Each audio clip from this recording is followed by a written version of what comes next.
that one glorious word represents more than just the geography between the Sabine and the Rio Grande.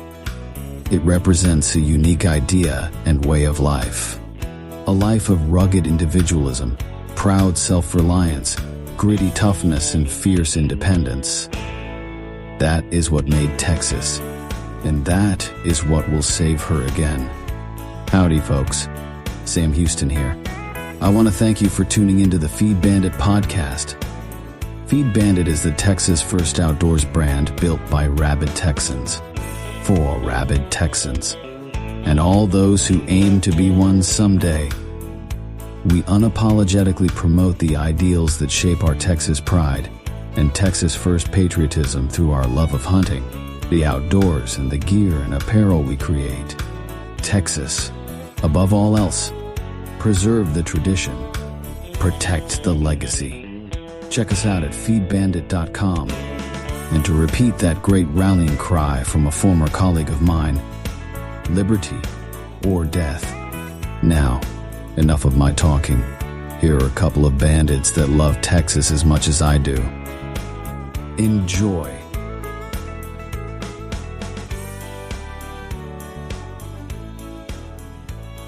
Howdy, friend. Welcome back to the Feed Bandit podcast. Jimmy L. Bandido back with you on another edition. And what we're going to talk about today, we could be categorized as part of the Leave the Swamp series.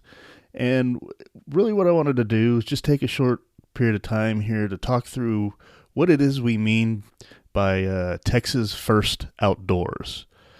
So, in the last several years or so, there's been a national kind of movement, if you will. I don't know if I'd even give it that distinction. But this whole idea of America first, making America great again. Unfortunately, the whole idea, I believe, and I think we believe here at Feed Bandit, the whole idea of America first, while it is an amazing idea, it's a great idea that we all agree should be the focus of basically every politician on a national stage for sure, including the president and all of Congress and everything. Why else would you think of anything else but placing America first? It's that phrase America first has quickly become just a throwaway phrase. It's been a phrase to throw out as a kind of red meat to, I think, the followers of MAGA, and they still sop it up thinking that the leaders of that movement or the leader of that movement still actually cares about America first. And unfortunately, what we're seeing now is, the powers that be, or the powers that shouldn't be, in the administration and on down, care about, through their actions, it shows that they care about pretty much everything else except placing America first. I mean, look at all the countries that they're constantly talking about defending and propping up before actually working on and solving any problems here in the United States. It's quite disgusting from our perspective. And we really wanted to try to figure out a way. Look, we love Texas, as you well know. So how do we get people to start thinking about and really trying to change the paradigm of how they think and start thinking about actually Texas first? Because I've said long and many times on this podcast that the most important thing anyone can do, any Texan can do, is number one, take care of yourself first. Get yourself right.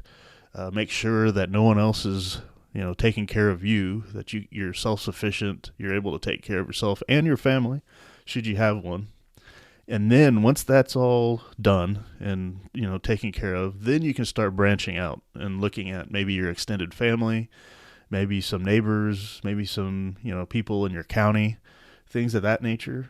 Those things are the next level of the pyramid, if you will. It's the next most important part, the people in your local area. So that's why it's like local is so important. Once that's taken care of, which I would argue no one is past this point, because there are still in every locality issues that need to be handled first to help. I mean, if anything, it's focused almost entirely and 100% on spreading the word of Texas first. That needs to be done because, your next door neighbor probably doesn't even hear or know of that phrase. And I'm not saying mine do. I'm not saying my spit doesn't stink, because it does. I mean, I do what I can. I talk and I wear our gear as an example, which always shows and talks about Texas first. People ask questions, and I'm happy to answer. That does help. That does spread the word. But it is just talking more and more to people about it and telling them, hey, Texas is the most important thing. It's not the United States as a whole. It's meaning when people think the United States as a whole, they immediately think about Washington, D.C., or Mordor, as I like to call it. That's where people's minds immediately go. And the problem where we are right now is you can trace pretty much every issue, every problem, every conflict, internal conflict, disagreement, or whatever, straight back to Mordor and the power that has been concentrated in Washington, and why it goes back to the problem of central planning and top-down laws and things of this nature. When you're talking about a country that's very diverse, has hugely diverse regions, hugely diverse people, different cultures, truly, yet you try to put a one-size-fits-all solution on everybody, all it's going to do is piss off everybody.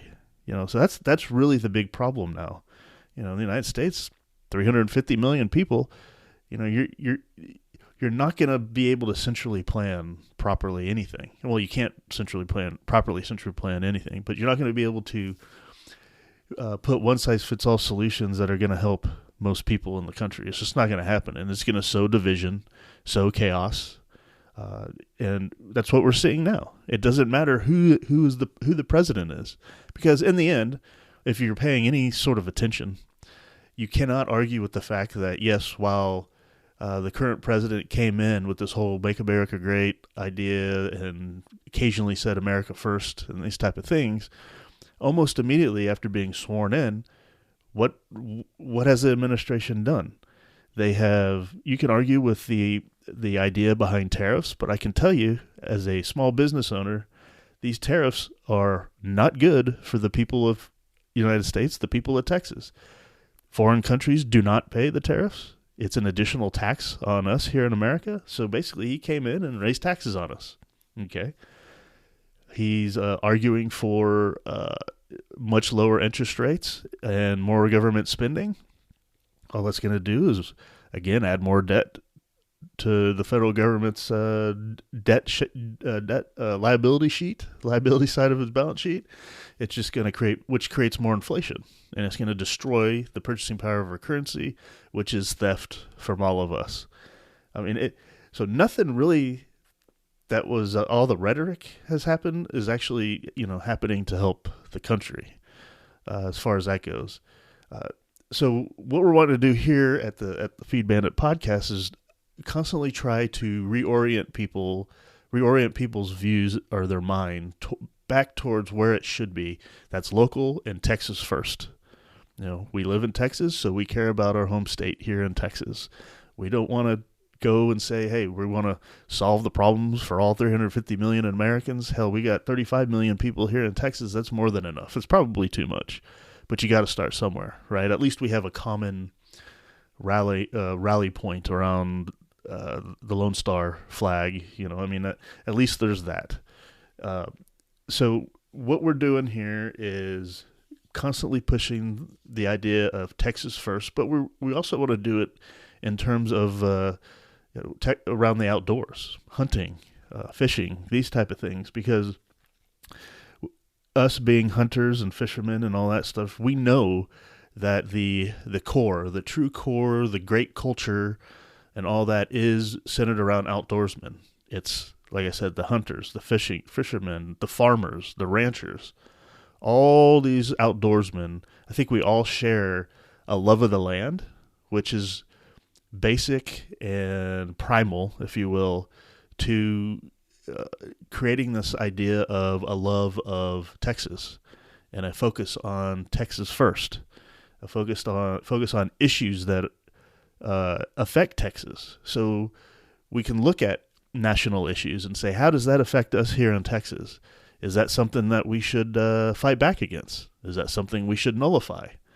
basically say, no, we're not going to enforce that law here in Texas because it harms us. Are there things that are detrimental enough that would cause us to have a conversation here in Texas of saying, is it time for us here in Texas to say, to call it quits? Say it's enough. Enough is enough. We had a long marriage, ups and downs with the other 49 states, but, what's coming out of Mordor is way too much now, and it's time for us to let bygones be bygones, go on our own way. We can still be friends, but we just won't be told what to do out of Washington anymore. I personally believe that's where we are. I know most people probably listening and other people that acquaintance of yours probably hadn't even crossed their mind of that possibility. But I truly believe within the next 10 or 20 years, that's what's going to end up happening in this country, whether it's just Texas leaving or parts of the country breaking up or heck, even let's say California leaving the Union, or California, New York, or something like that. Something will happen in the next 10 or 20 years. And I want Texas to be out front, at the forefront, to lead the way, get where the getting's good, and not be dragged down into the abyss before everybody else comes to this conclusion. It's better to do it now first, get everything in place first, so that we're not scrambling when it's already too late. You got to look at what's going on. I read a statistic where, as I'm recording this, beginning half of November, that we're going through and they're talking about ending this government shutdown, quote unquote shutdown, that started in October of 2025 and October 1st of 2025. And even though the government has quote unquote shut down and in the news and all the talking heads are making such a big deal out of it, meaning the federal government making a big deal out of it, the federal government has added $500 billion in debt. $500 billion in additional debt since October 1st. So in 2 months, a little over 2 months. That is absolutely unbelievable. It's unsustainable. It's going to destroy our currency. It's already doing that now. All you got to do is look at what's going on in the gold market. People with money, smart money, are already moving themselves onto some form of a personal gold standard, corporate gold standard, whatever you want to call it. Because they see what's happening. This massive exponential growth in the debt is going to be an issue that no one's talking about. And if that happens while the government is, quote unquote, shut down, can you imagine when the government is running at full speed? It's just going to be even more exponential. It's going to be absolutely unbelievable. And Texas is drawn into all that. Texas, being self-sufficient, how much of that is Texas funding? How much of our income and our property is stolen from Texans to feed the beast, and just pay the interest on what the beast has already spent. So anyway, trying to bring this all back here. The whole idea behind the Feed Bandit podcast is, yes, while we talk about all things hunting because we love it, and the outdoors and stuff and everything around that. And we want people to continue to, to thrive in the outdoors and bring more young kids into the outdoors. That's the most important thing. We got to replenish hunters as they shed their mortal coils. We got to continue to maintain our base of outdoorsmen, because the outdoorsmen will be the ones, due to the culture, due to the kind of independence kind of streak of outdoorsmen, due to them being the ones that understand how to live without government handouts, basically.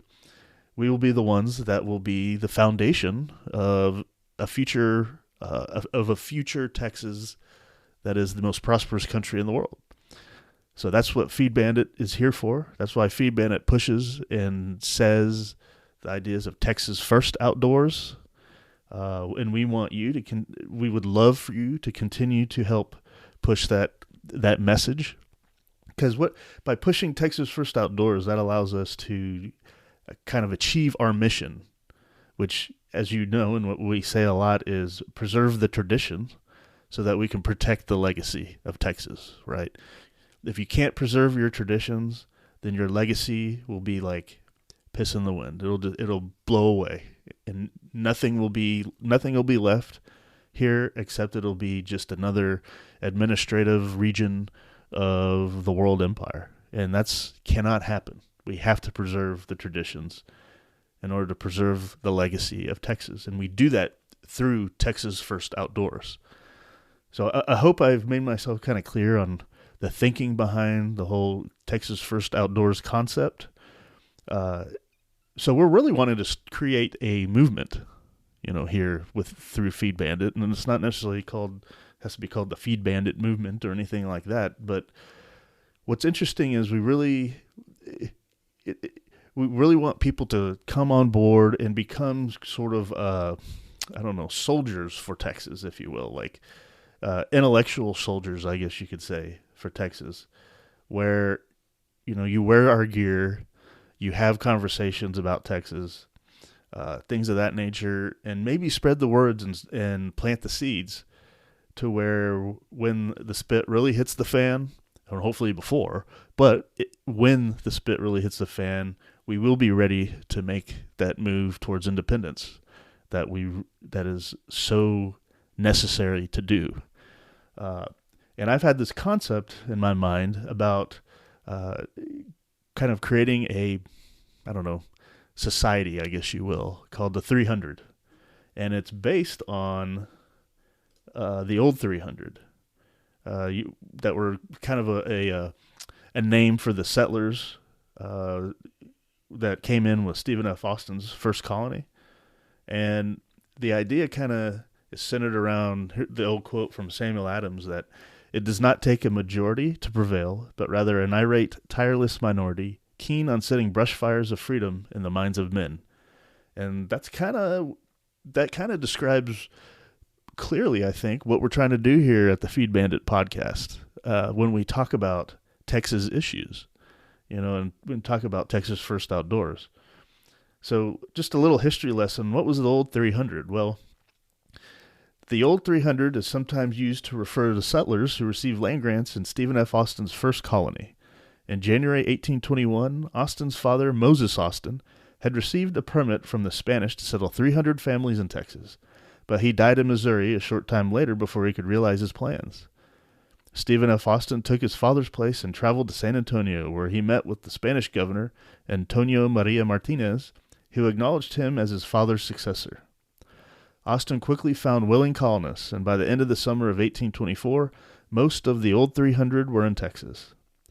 During 1823-1824, Austin and the land commissioner, Baron de Bastrop, issued 272 titles, but Bastrop was called away in August of 1824, and the work remained unfinished until 1827 when the new commissioner, Gaspar Flores de Abrego, issued the remaining titles. Since the family was the unit for distribution, Austin permitted unmarried men to receive grants in partnership, usually in groups of 2 or 3. 22 such partnership titles were issued to 59 partners.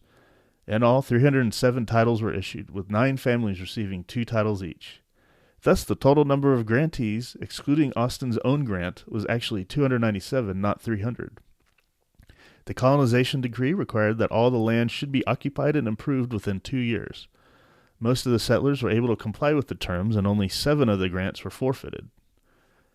The lands selected by the colonists were along the rich bottomlands of the Brazos, Colorado, and San Bernard rivers, extending from the vicinity of present-day Brenham, Navasota, and LaGrange to the Gulf of Mexico. According to the terms of the colonization agreement, each family engaged in farming was to receive 1 labor, which is about 177 acres, and each ranching family 1 sitio, about 4,428 acres. Because of the obvious advantages, a sizable number of colonists classified themselves as stock raisers, though they were technically planters. Each family's sitio was to have a frontage on the river equal to about 1/4 of its length.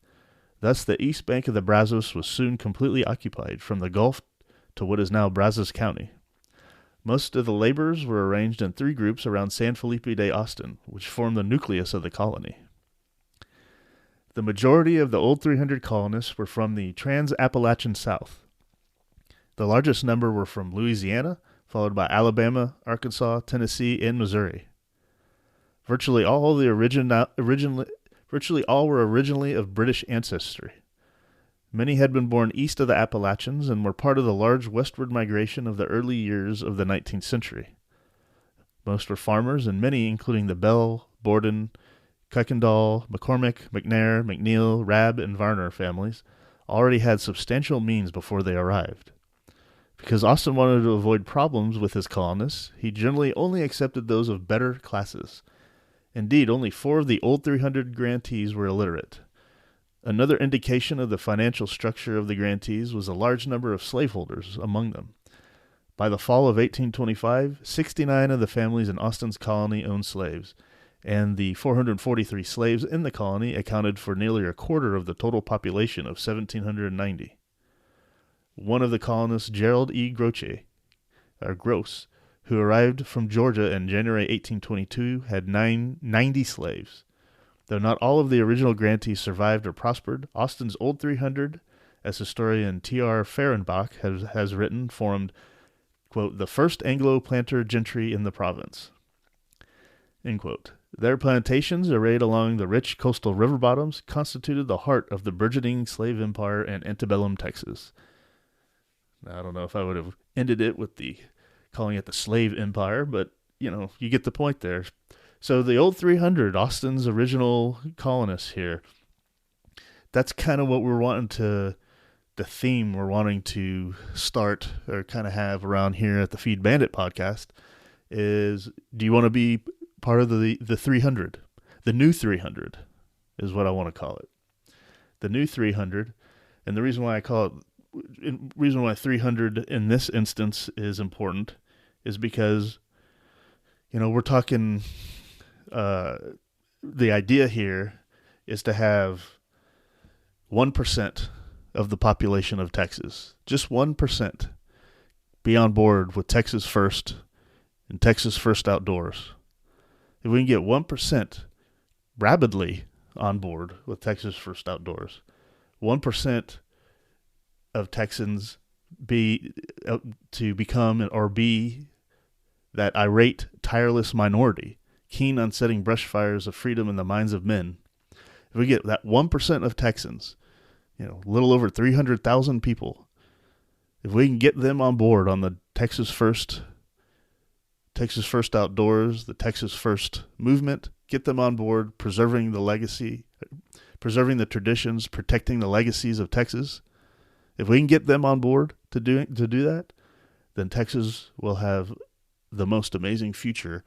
I mean, our posterity, all the way down to future generations, will look back and recount how Texas made the choice to become the greatest country in the world, to basically fulfill its destiny of becoming the greatest country in the world. And all it takes is that irate, tireless minority, keen on setting brush fires of freedom in the minds of men. That's the new 300.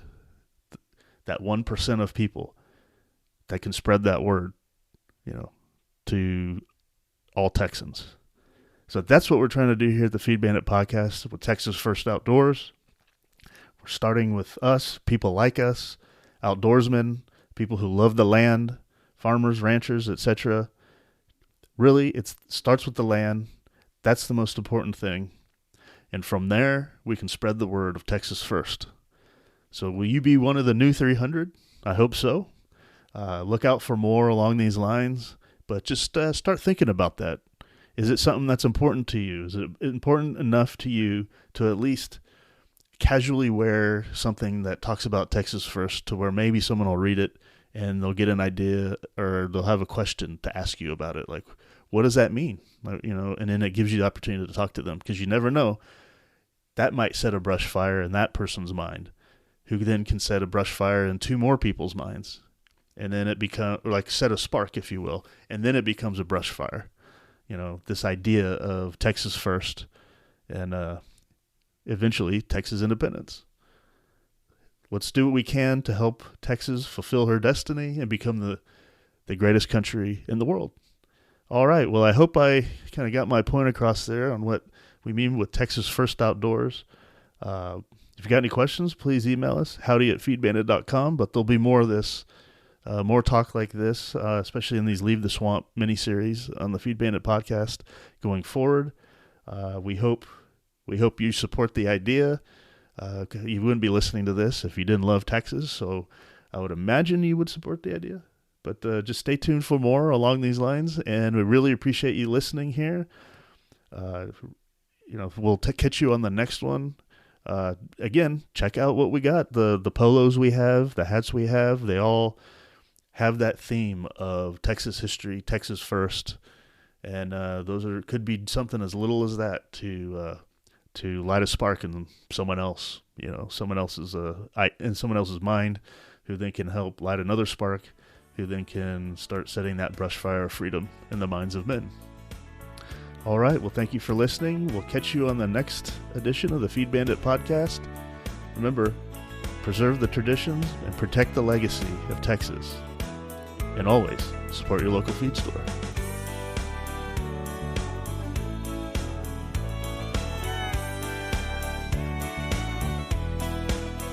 Well, I hope the Bandits gave you an interesting episode that either entertained or educated you. Or better yet, both. Hell, I told them this podcasting thing looks harder to do than defeating Santa Anna. So if you would, please help them out by sharing it with all your like-minded friends to help the Bandits get the word out. And don't forget to check us out at feedbandit.com and grab some gear and apparel to support the cause of Texas. Remember, Texas, above all else, preserve the tradition, protect the legacy. Finally, as I said some time ago on the eve of the great battle, and I vigorously repeat here again, be men, be free men, that your children may bless their father's name. Well, fellow bandit, until next time.